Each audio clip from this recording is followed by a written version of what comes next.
Good morning, everybody. Today I have a very short message that I want to share with you. And this is something that the Lord told one of His saints. He's a very young 18-year-old boy or a man. And the Lord said, after his deliverance session, I want you to go forth and preach the gospel of repentance and baptize my people. So since then, I was actually start looking at this gospel of repentance. We know that John the Baptist came in and he said, repent, for the kingdom of heaven is near. That was exactly the same words that the Lord revealed to us. He said, repent, the kingdom of heaven is near, and be baptized. And then we need to go to the nations. We do not understand the fullness of repentance. Many people think repentance is just to repent of sin and to say sorry. Sorry, God, that I did certain things. That is not repentance. Judas Iscariot, who betrayed Jesus on the cross, he repented. I thought that word repented there is that Judas will be in heaven, but he will not, because he was not truly repented, the renewing of the mind. He was in sorrow. He just had sorrow over his sins. So many people can have deep sorrow, but deep sorrow of your sins does not mean that you repented. Repentance means teshuvah, and it means to turn around 180 degrees and come back. So you did certain things and then you turn around and you never do it again. And that is exactly what Paul wrote in Romans 12:2, the renewing of the mind. The renewing of the mind means that you look at things that you're not supposed to look at, or you walk in sexual perversity, but then your mind renewed, and then you never do those things again. That is true repentance. And so I am busy reading the Old Testament, and we are just done with Chronicles, the book of 1st and 2nd Chronicles. We're done with 1st Kings, and we are now currently busy with the 2nd Kings book. And then I read certain things about Ahab, and just to lay down the foundation so that you know the full story, because sometimes we just read a chapter and we are well equipped and know those texts, but we don't know what follows. I want to give you a short message about the doctrine of repentance that we see in this Old Testament through the life of Ahab. So when you go to 1 Kings 18, I don't want to teach now, I just want to lay down the foundation for you. In 1 Kings 18, we find Obadiah went to the field and he was looking for grazing for the animals because it was very dry. And suddenly Elijah was appearing in front of him, and Elijah said to Obadiah, Obadiah, go to your king Ahab and tell him I am summoned all the Baal prophets. It's amazing. So to make a long story short, Obadiah ran to the king and he told him that he find Elijah, and Elijah came in and he said, King Ahab, I want all your Baal prophets at Mount Carmel. And isn't it very interesting that Ahab, the king, was looking for Elijah to kill him, but then he suddenly submitted and he called all the Baal prophets. I'm laying a foundation because after this message I want to share with you something that I was not aware in the books of 2 Kings that is following up regarding these Baal worshippers. Nevertheless, these Baal worshippers showed up, and Elijah was telling them, listen, you pray to your God. We put a sacrifice on the altar and you pray to him. And today we will see who is the God who is truly the living God. You know the story. So by the end of noon, nothing had happened. And so Elijah was mocking them. And then he said, okay, bring me the sacrifice. He took a lot of water. He threw it over the altar. It was totally wet, and then he prayed to the Almighty God. And fire came down from heaven, and the fire destroyed everything on that altar. And so there Ahab called, and he killed 400 Baal prophets at sight. That is 1 Kings 18. So when you go now over in 1 Kings 19, Ahab went to Jezreel, back to Jezebel, his wife. He told her what had happened there on Mount Carmel. Jezebel became very angry. She sent him a message and said, tomorrow this time I will kill you. Under the influence of the Jezebel spirit, Ahab ran into the desert. I think it's more than 87 kilometers into the desert. He was lying there under a bush and he wished to die. He said, my life will end. So the Lord sent an angel to him and he said, get up and start to eat the race that you need to run is still a long race. And that is exactly what this Jezebel spirit is doing. The Jezebel spirit is coming after us and then you want to take your life. If you fell into a deep fatigue, into depression, and if you have suicidal thoughts, it is the Jezebel spirit. That is exactly, here we find Elijah, a prophet with the anointing, killing the Baal prophets, and only receiving a message from Jezebel, he wants to take his own life. He said, I'm done, take my life. He comes into agreement with the death spirit. And I am aware of the fact that many of you came onto agreement and made a vow with the death spirit. If so, you need to cancel it. But this is not what I want to teach today. By the end of it, then Elijah heard the voice of the Lord, and the Lord said, Elijah, I still want you to do certain things. He prophesied the death of Ahab and the death of Jezebel. And then the Lord said, okay, you go and you anoint Elisha as my next prophet and I will bring you home. So then we go over to 1 Kings 20 and we find the king of Ben-Hadad, the king of Aram. And just to make it short, he then sent a message to Ahab. And he said, Ahab, I want all your things, your wife, your children, everything. I want to read it to you. He sent an envoy into the city to set his terms before Ahab, king of Israel. Ben-Hadad lays claim to your silver and gold and to pick up your wives and your sons. I'm reading 1 Kings 20, verse 3 in the Message Bible. I want to read it again. Listen carefully. Ben-Hadad sent a letter to Ahab and he said, I want all your silver and gold and I want to pick your wives and your son. Do you know what Ahab had said? This is where we find the words of total surrender. The king of Israel accepted the terms. Can you believe that? As you say, distinguished Lord, and everything I have is yours. I want to give you a first hint. If the Lord Almighty is asking something of you, what do you need to do? You need to surrender. Everything that I have is yours, my Lord. This is what Ahab told Ben-Hadad. But then the envoy returned a second time. Oh, the second thought, I want it all. Your silver, your gold, all your wives, all your sons. Hand them over the whole works. I'll give you 24 hours. Then my servants will arrive to search your palace and the houses of your officials and loot them. Anything that strikes their fancy, they take.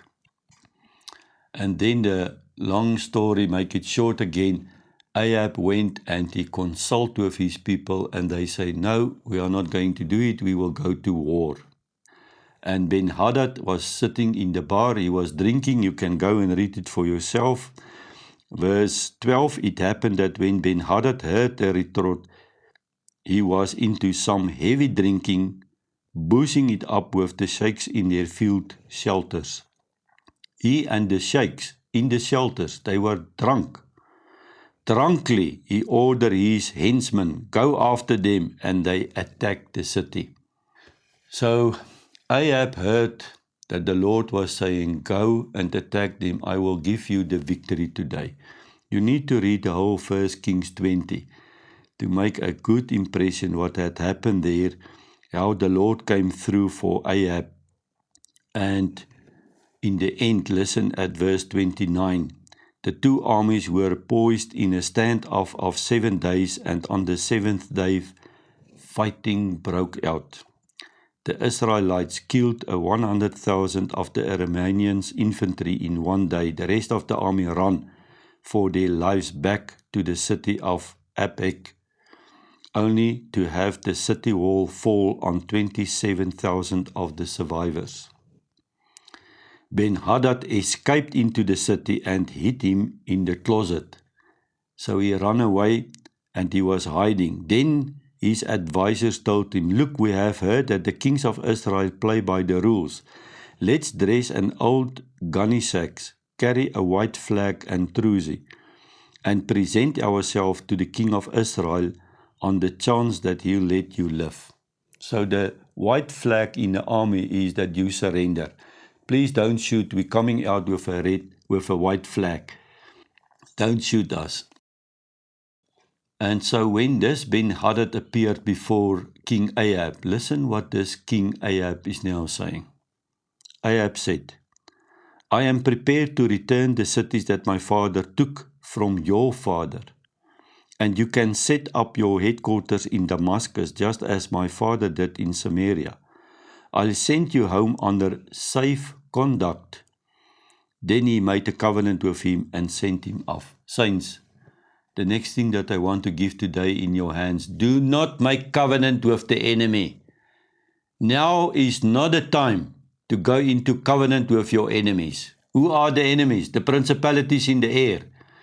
You cannot accommodate the spirit of death, nor depression, nor unlovingness and uselessness. Those are the spirits that we accommodate. We make covenant with them. And it is an abomination of desolation before the Lord. We need to get rid now of our enemies, to cross over, to take territory, and to inherit the land. Now is the time to have boldness and to execute our authority.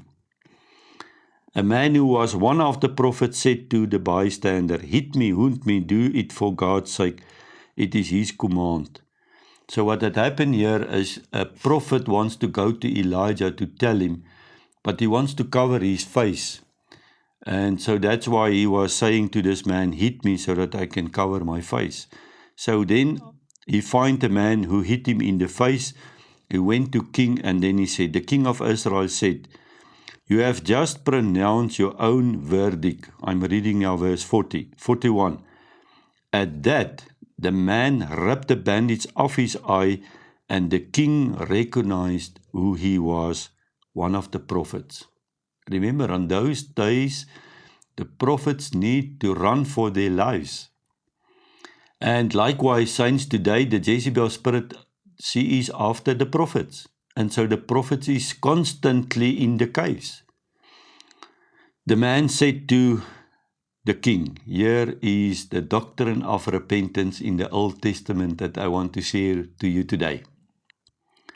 God's word, the prophet is saying to Ahab, "Because you let a man go who was under sentence by God, it's now your life for his, your people for his." The king of Israel went home in sulk. He arrived in Samaria in a very bad mood.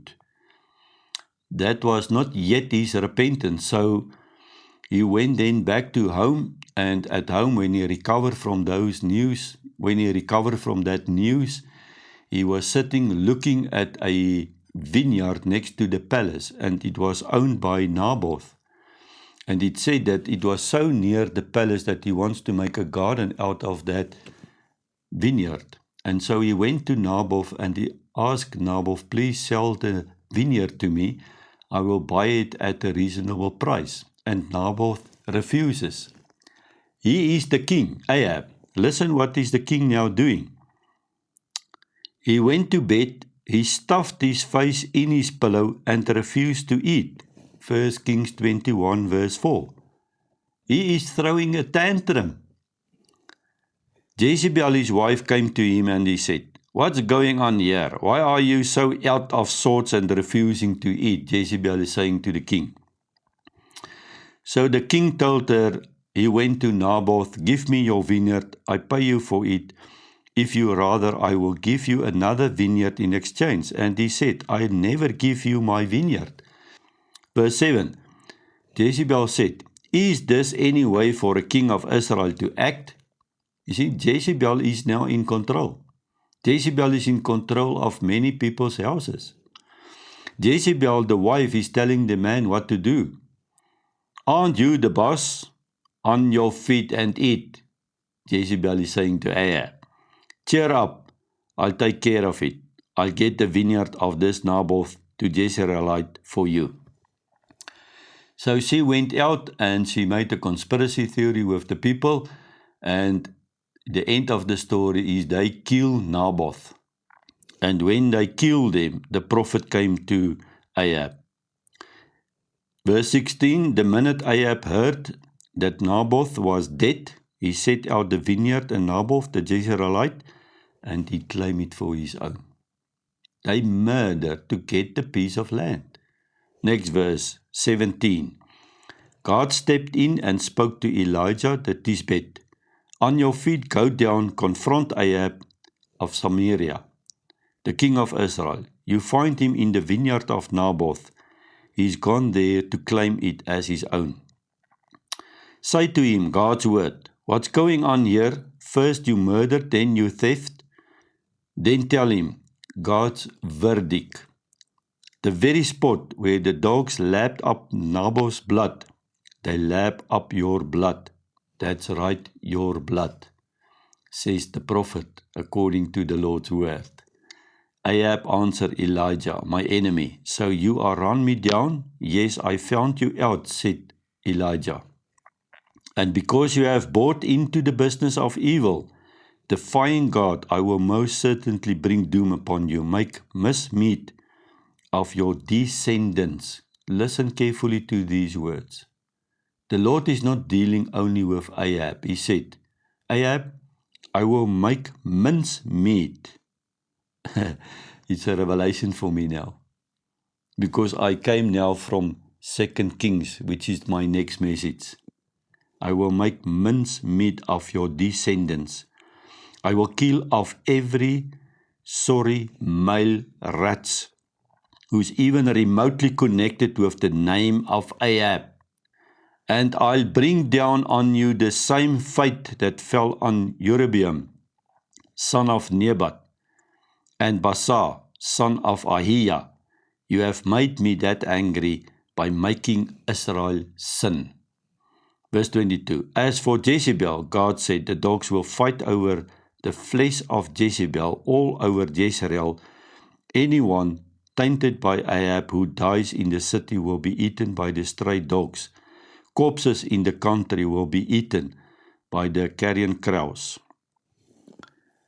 When Ahab heard this, verse 27, he ripped his clothes to shreds, dressed in penitential raw burlap, and fasted. He even slept in coarse burlap pajamas. He tiptoed around, quiet as a mouse. That is true repentance.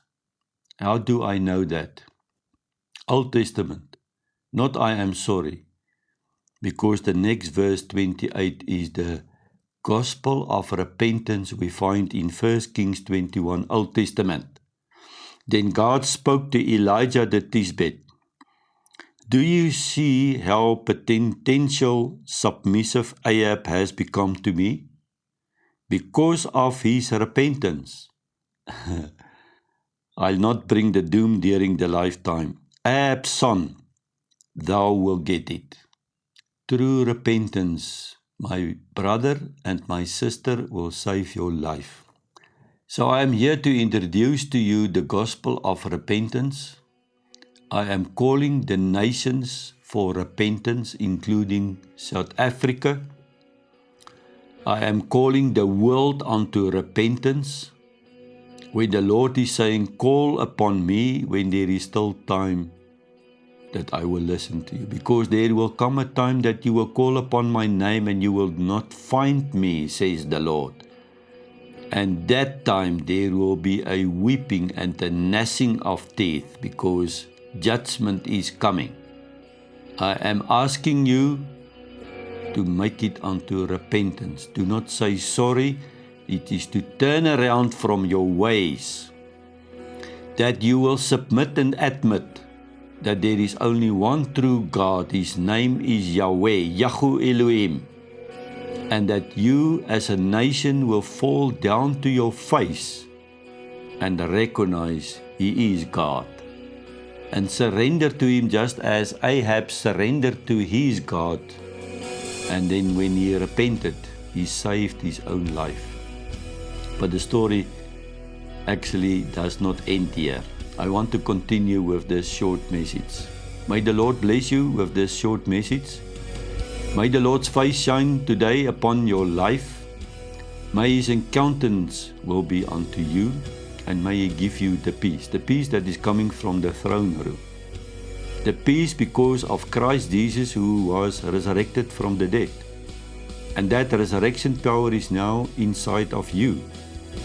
And it is not good enough for you only to know the resurrection power is in you, but to start using that resurrection power to get rid of your enemies in Jesus' name. Why? Because we need to take territory. We need to drive darkness out of this country. Enough is enough. All the other religions, the false religions and gods and the altars and the vows need to come down in Jesus' name. And so repentance is the first step towards it. May you have a blessed day in Jesus' name. Amen.